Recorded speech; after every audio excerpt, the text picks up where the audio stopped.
नमस्कार, हमारे आज के इस नए विश्लेषण में आपका बहुत बहुत स्वागत है। आज हम एक बेहद ही रोमांचक सफर पर निकलने वाले हैं, सीधे एशियाई वर्षा वनों यानी एशियन रेन फॉरेस्ट्स की घनी, जीवंत और जटिल दुनिया के अंदर। हमारे पास मौजूद जानकारी के आधार पर यह पूरा का पूरा इकोसिस्टम गहरे रहस्यों, बिल्कुल अनोखे जीवों और सर्वाइवल की ऐसी अद्भुत कहानियों से भरा पड़ा है जो आपको सच में हैरान कर देंगी। तो चलिए बिना किसी देरी के सीधे मुद्दे पर आते हैं। अब आगे बढ़ने से पहले जरा इस एक दिलचस्प सवाल पर सोचिए। वो कौन सा छोटा, एकदम प्यारा और मासूम सा दिखने वाला रेन फॉरेस्ट मैमल हो सकता है जो अपने अंदर एक जानलेवा और जहरीला दंश छिपा कर रखता है? जी हाँ, एकदम जहरीला। ये सवाल ही हमें बताता है कि इन जंगलों में कैसे कैसे अप्रत्याशित रहस्य छिपे हैं। इसका हैरान कर देने वाला जवाब मैं आपको थोड़ी देर में दूंगा, तो साथ बने रहिए। तो सबसे पहले बात करते हैं एशियाई वर्षावनों के चमत्कारों की। चलिए इस डेटा पर एक नजर डालते हैं। इन जीवों का खान पान और रहने का तरीका देखिए, कितना अलग और डाइवर्स है ना।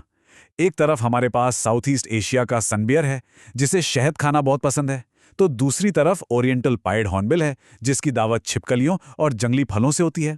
ये सब एक ही बड़े इकोसिस्टम का हिस्सा हैं, लेकिन एक साथ रहने के बावजूद इनकी जरूरतें बिल्कुल अनूठी हैं।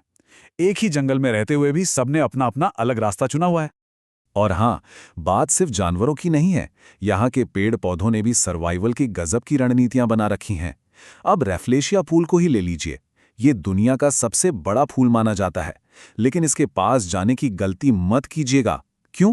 क्योंकि परागण या पॉलिनेशन के लिए, मक्खियों को अट्रैक्ट करने के लिए ये सड़े हुए मांस जैसी भयंकर बदबू छोड़ता है।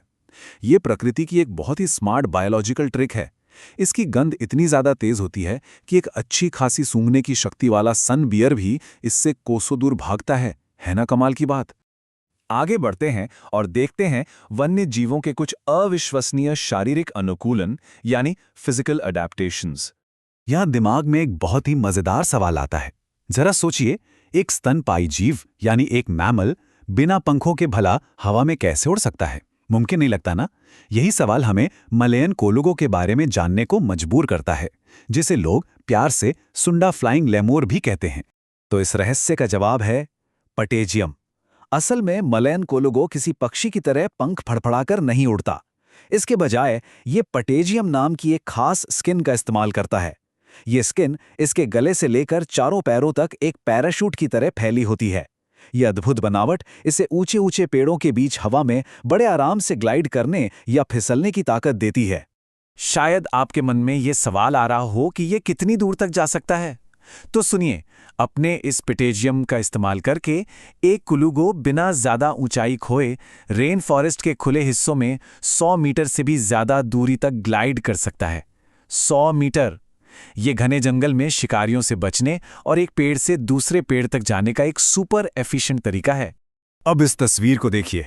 ये बहुत ही शानदार तरीके से दिखाता है कि प्रकृति में यौन द्विरूपता यानी सेक्सुअल डायमॉर्फिज्म कैसे काम करता है। इंडियन पी फाउल या भारतीय मोर इसका क्लासिक उदाहरण है। नर मोर को देखिए, कितना रंगीन है और मादा को अट्रैक्ट करने के लिए इसके पास विशाल शानदार पंख होते हैं।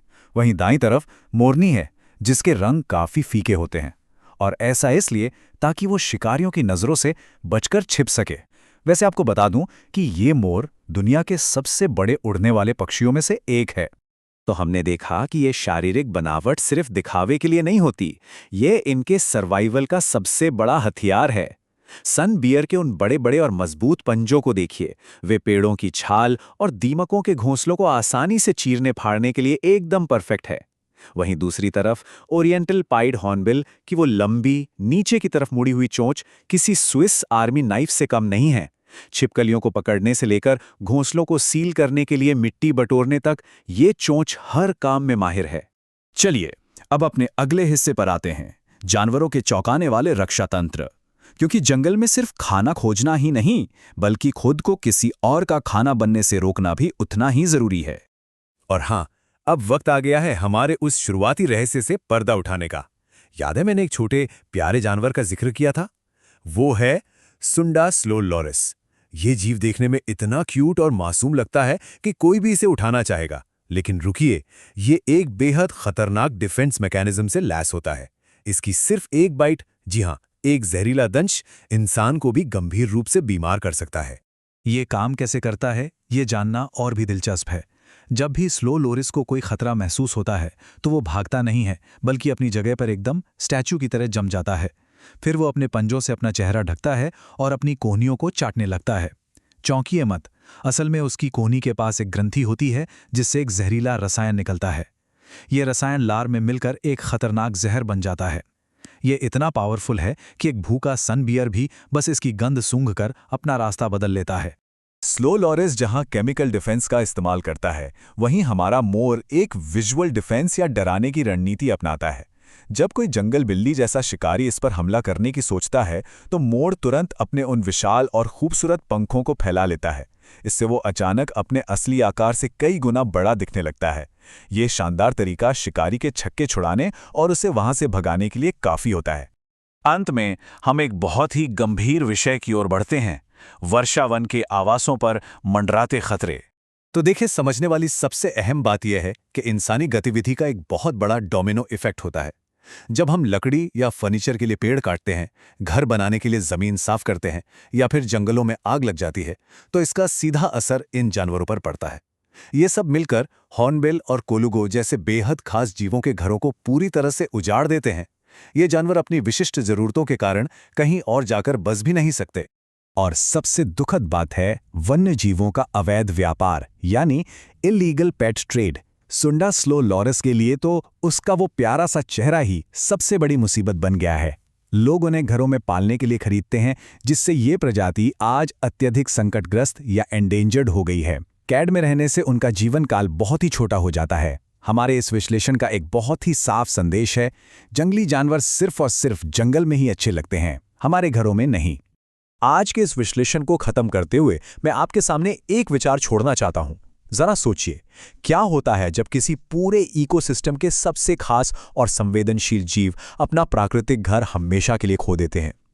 ये सिर्फ एक या दो प्रजातियों के गायब होने की बात नहीं है, ये पूरे के पूरे प्राकृतिक संतुलन के ढह जाने की शुरुआत है। ये सवाल हमें रुककर सोचने पर मजबूर करता है ना? खैर, आज के इस बेहद रोमांचक और जानकारी से भरे सफर में साथ जुड़ने के लिए आपका बहुत बहुत शुक्रिया।